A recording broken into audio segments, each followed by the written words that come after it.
young, and I'm talking about 12 years old, when you and your father went to a show of the Bad Medicine Blues band. Yeah. I think that must somewhere be the beginning of your career, because he, and I'm talking about Ted Larson, he gave you some guitar lessons and he asked you to join his band. Yeah. That was, I think, the start. Yep. May I say that you were destined to become a musician or to do something in music? I mean, I always felt that way, when I was a little kid. My parents would always have records playing in the house, and a lot of Motown records, and I remember growing up singing along with those, and having this feeling that that's what I wanted to do, was be a musician, be a singer. I didn't really think I'd play an instrument until the moment you're talking about happened. Oh, yes. Later on. So. But it's true that Ted Larson has taught you some guitar lessons? Yeah, well, it's my first, the first time I'd ever seen live music like that. And so hearing it, hearing the guitar amp and everything in it, I was like, man, I've got to learn how to do that. That was the Bad Medicine Blues band. Yeah. But generally, who are you influenced by when you're looking now and playing music? Who are your idols? Who are your influences? I have a really long list. Oh. but for guitar playing, B.B. King, Albert Collins, the blues man. Jeff Beck. I mean, there's a lot, but there's a lot, yes. Yeah, Buddy Guy. So there's a lot of guitar players, and then for singing, there's a lot. Stevie Wonder, Donny Hathaway, James Taylor. That list goes on and on too. So. Then I go to your 16. You were nominated for a Grammy, and you got a Grammy in 2007.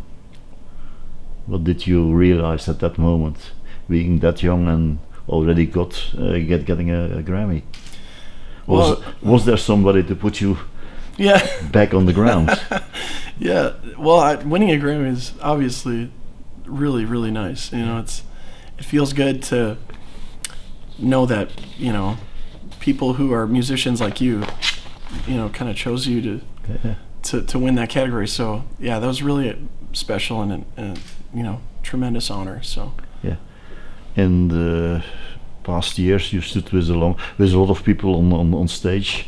I can name the Rolling Stones, I can name B.B. King, I can name Buddy Guy, but I can go on. But are there still people or artists on your, I call it a bucket list, or you want to play wish list? Yeah, Stevie Wonder, James Taylor, those two. I'd love to. You've already met those guys, no? No, I met Stevie Wonder just briefly one time, but that would be pretty amazing. Yeah. I am one of the lucky ones that that can say that I have your, I think your first record. Yeah, look at this thing. Your first record, yeah. With the mushroom hair. The guy at the right, that's Mr. Lang. That's the second one, and then we have to go back 4 years ago. A live album, live at the Ryman. I hope it's pronounced. Yeah, the Ryman. Ryman, yep. Yeah. Mm-hmm. It was the last live album, but this year we got a new one. Yeah. Jonny Lang, Science. That's not your last album, but your latest album. Yeah. It took more than 4 years. Why so long? It's a difficult process to write songs or to do the songwriting. Yeah, I mean, I've got a pretty big family now, and I read that somewhere. So when we're not on the road, with them, and it's hard to find time to, make a record in between all that. So kind of pieced it together a little bit. The initial recording of it was, we spent like 3 days tracking everything, and then after that it was. Is it difficult to find new ideas or a new team for a new album? Or? Well, I recorded this with Drew and Shannon, who I did. It's not on here, but Turnaround. There's a record called Turnaround, and I did that with them. So I've worked with them before, and we're really good friends, and so we had a great time. Turnaround. That's in the studio making it. The title. Can you tell us something about why you choose that specific title, Science? Must be look behind the title, or is that something that you want to say to the listener? Is that, won't you give signs? I don't know, but yeah, not necessarily. I just I always tell myself that I want to come up with an album title that isn't one of the songs on the record, and not a number. Try to come up with something witty, but I can never do it, and then it becomes the last minute, and we need an album title, so I just picked one of the songs. That's a nice title. Do you think that the signs that we get today, that they are okay, that they are positive? Oh sure, yes. Because all signs when you point listen to the news or to the world around you. Yeah, well, that's kind of what that song is about. It's just there's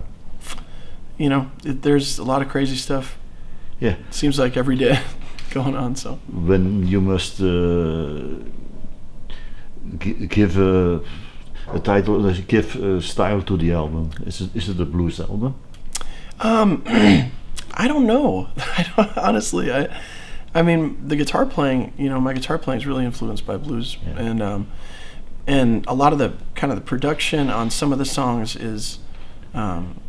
I had mentioned a couple times, like I had been listening to a lot of older stuff, Howlin' Wolf and Robert Johnson, and just kind of got inspired to tip the hat to some of those recordings, and so there's a lot of that in there, but. Yeah, the songwriting and different stuff is, goes into different genres and stuff. So I'm not quite sure what the whole thing is. Are you saying that this is a very personal album, no? Yeah, it is. They all are, but yeah, this is.